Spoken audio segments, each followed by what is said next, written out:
Сәлем достар, арнама қош келдіңіздер. Есімім Дина. Көктемнің келуіне бірер күн қалды. Демек, кино индустриясында да жаңалықтар көп болмақ. Бүгін біз жақын арада тұсауы кесілетін қазақстандық 10 фильмге тоқтаймыз. Сіздерге қызық болса, видеодан алыстамаңыздар. Ал кеттік. Чувствую, лето будет жарким. За лето. Она здесь. Кто? Та девчонка с мороженым. Извини, я Дэн. Приятного аппетита, Дэн. У меня группа. Выступаете на Рокфеллере? Бага. Нам нужна группа. Көктемнің 1 наурызында кинотеатрлар желісіне бойжеткен «Все из-за нее» атты режиссер Абдель Фифтибаевтың алғашқы толық метражды картинасы жарық көрмек. Фильмнің басты кейіпкерлері Дэн, өзін жолын іздеп жүрген музыкант, және Аннель деген сұлу қыз. Олардың танысуы қызықты оқиғаларға толы, әсерлі қарым-қатынастардың бастамасы болмақ. Бұл кездесу барлығын өзгертеді, бірақ басты кейіпкерлер нені таңдайды екен? Жеке мемендік пе, әлде шынайы махаббат па?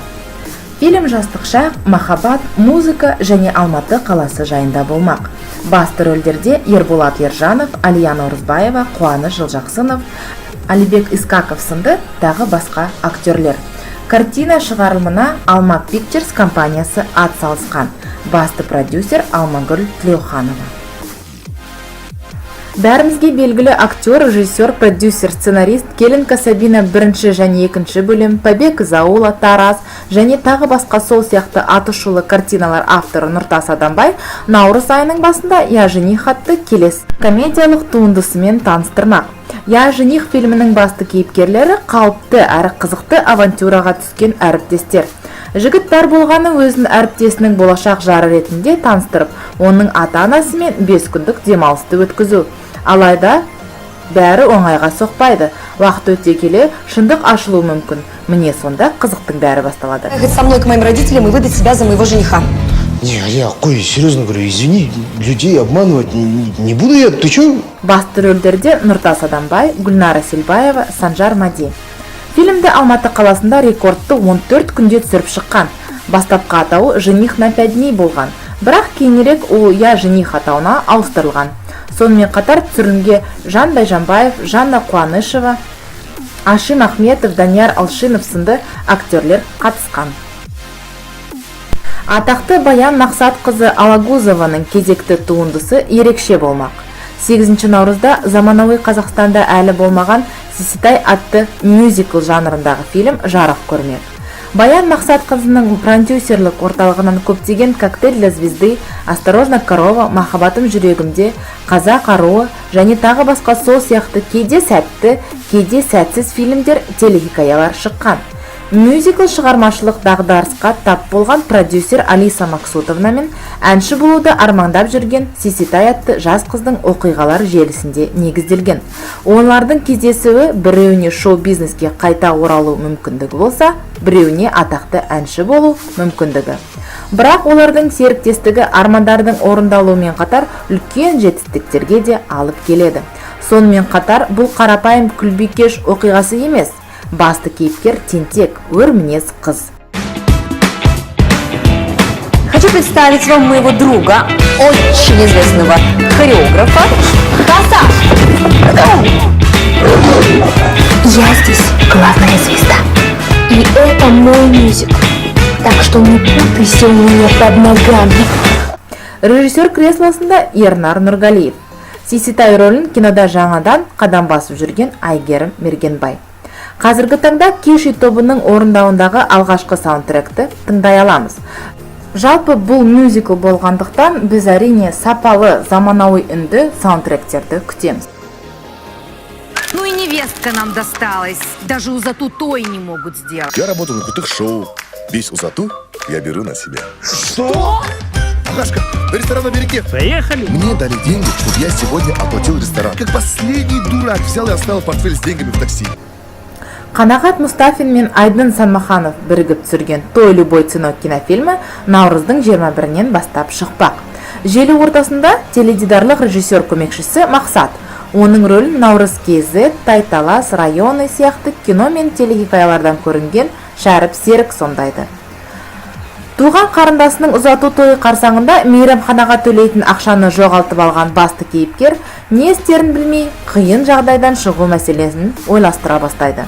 Ойына мерекені ақысыз реалити-шоу ретінде өткізіп жіберу идеясы келеді. Енді арна басшылығына осы шараны өткізу керектігін дәлелдеу ғана қалады. Қазақфильм киностудиясы мен Новый мир студиясы бірігіп түсірген «Девушка и море» деп аталатын социалдық драма 2018 жылдың наурыз айында шықпақ. Бұл кинолента режиссер мен сценарист Азизжан Заиров пен Мухаммед Мамырбековтың «Безграничные возможности» деп аталатын дилогияның екінші бөлімі болмақ.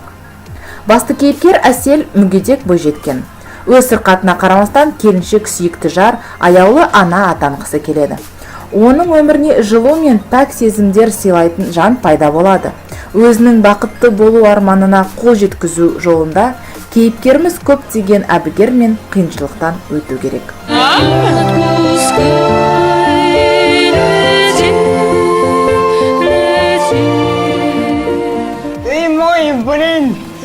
Я хочу выйти за тебя замуж. Мүгедек балалар ата-аналары ассоциациясының қамқорлығындағы Динара Шарипова басты рөлді сомдады. Оның өмірі осы фильм желісіне алынған. Серіктесі ретінде Тахир Умаровты көре аламыз. Достар, сіздерге социалдық мәселелер жақын ба? Осындай форматты фильмдерді ұнатасыздар ма? Өз пікірлеріңізбен бөлісіңіздер. Наурыз айында продюсер, актриса, әнші Әсел Садуақасованың кезекті туындысы шығады. Бұл фильмде оның көптеген фильмдері сияқты комедия жанрында болмақ. Жалпы Әсел халықтың не қалайтынын түсініп, дұрыс бағыт ұстап, сәтті толқынмен келе жатқан сияқты. Я думаю, надо собирать 11 весь. Я давно не виделся с одноклассниками. Давай здесь побудем чуть-чуть.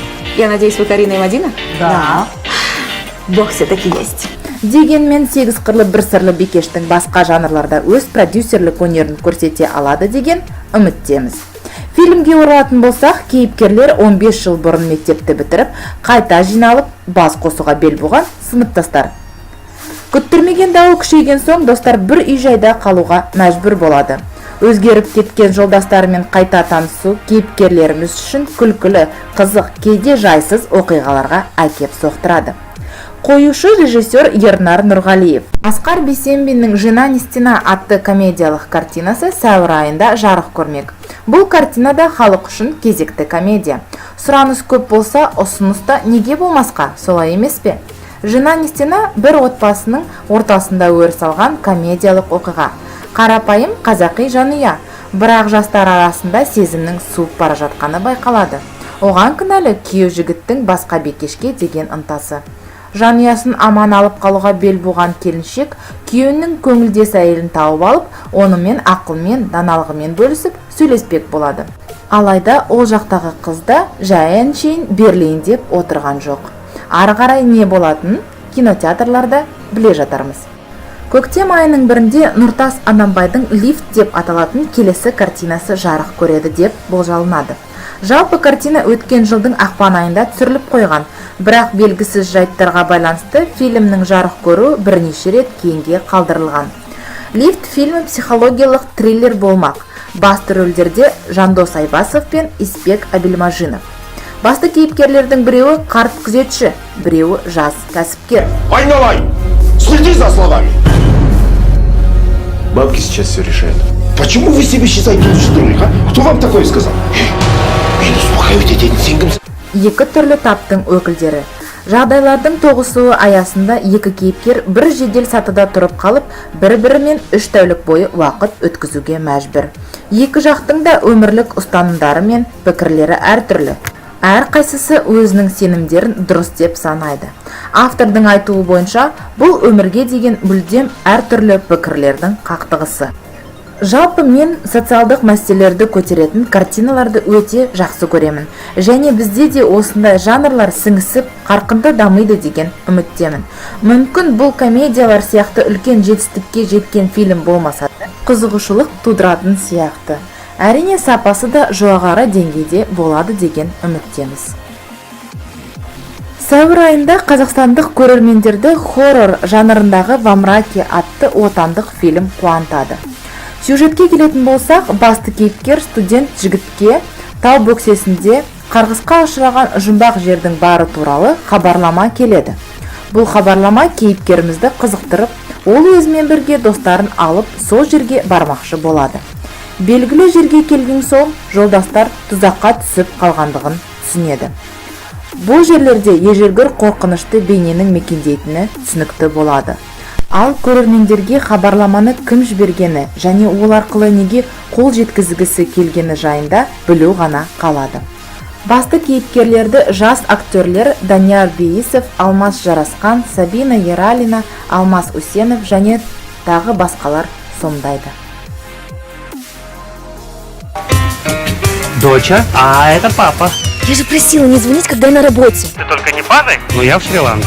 Что? Ты же вчера в Египте был. Да, но увидел там пирамиды эти, и я оказался тут. Что? В полицейском участке. В тюрьме?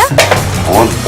Вот блин. Көктемгі тұсаукесерлердің біріне отандық, менің ойымша бір типті комедиялар қатарына жататын «Не Египте, не мозги» атты кинолентасы.